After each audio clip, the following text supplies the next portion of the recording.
फिलहाल प्रधानमंत्री नरेंद्र मोदी विदेश दौरे पर हैं। पीएम मोदी अभी फ्रांस में हैं और आज 2 दिवसीय अमेरिकी दौरे के लिए रवाना होंगे। अमेरिकी दौरे से पहले प्रधानमंत्री नरेंद्र मोदी के विमान को आतंकी हमला करने की धमकी मिली है। फोन करने वाले ने कहा कि पीएम मोदी के चित्रे चित्रे उड़ जाएंगे, रोक सको तो रोक लो।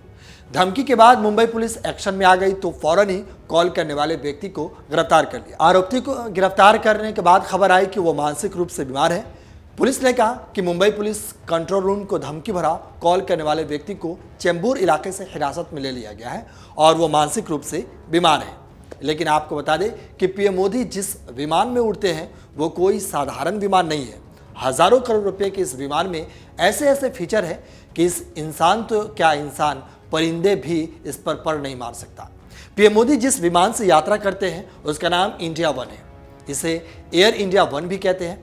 इस विमान को बोइंग कंपनी ने बनाया है। बोइंग ने साल 2020 में भारत को 777 मॉडल के 2 खास विमान बनाकर दिए थे। इन विमानों को दुनिया के सबसे स्पेशल विमानों के तौर पर जाना जाता है। पीएम मोदी के अलावा राष्ट्रपति भी इस विमान का इस्तेमाल करते हैं। यही नहीं, जिस एयर इंडिया वन में पीएम मोदी और राष्ट्रपति जैसे वीआईपी सफर करते हैं वो हवा में करीब 900 किलोमीटर प्रति घंटे की रफ्तार से उड़ सकता है। यह 2 इंजन वाला विमान है। यह विमान एक बार ईंधन भरने के बाद 17 घंटे तक उड़ सकता है। यही नहीं, आपात स्थिति में भी इस विमान में हवा में ही ईंधन भरा जा सकता है। इसके अलावा पीएम मोदी का यह विमान हवा में उड़ते समय किसी अभेद किले से कम नहीं है। यही कारण है कि इस विमान को मिसाइल भी नुकसान नहीं पहुंचा सकती।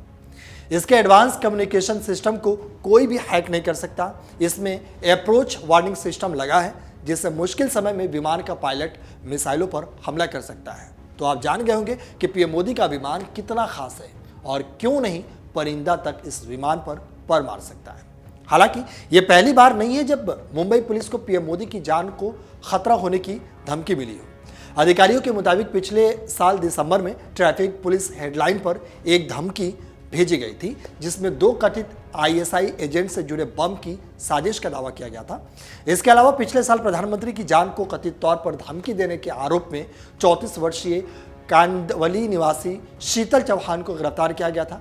कथित तौर पर चौहान ने पुलिस कंट्रोल रूम को फोन करके दावा किया था कि उसके पास हथियार तैयार है।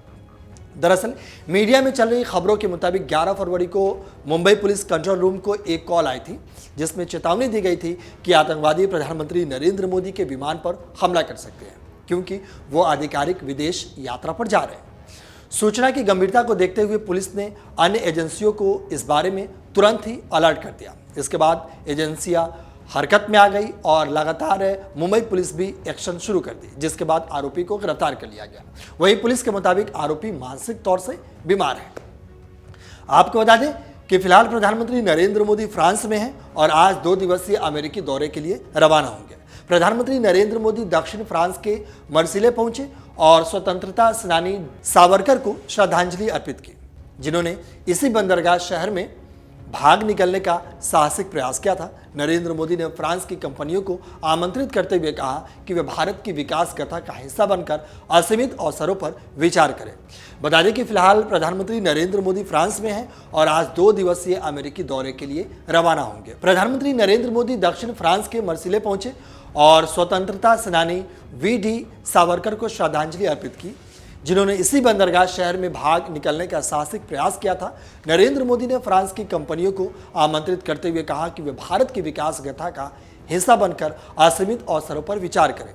प्रधानमंत्री ने फ्रांसीसी कंपनियों से कहा कि भारत में निवेश करने का ये सही समय है।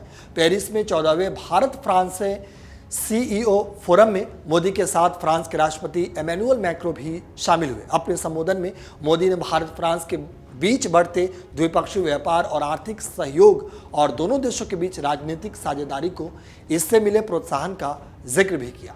अमर उजाला जीवांजलि के सारथी की मदद लें और महाकुंभ में स्नान जरूर करें।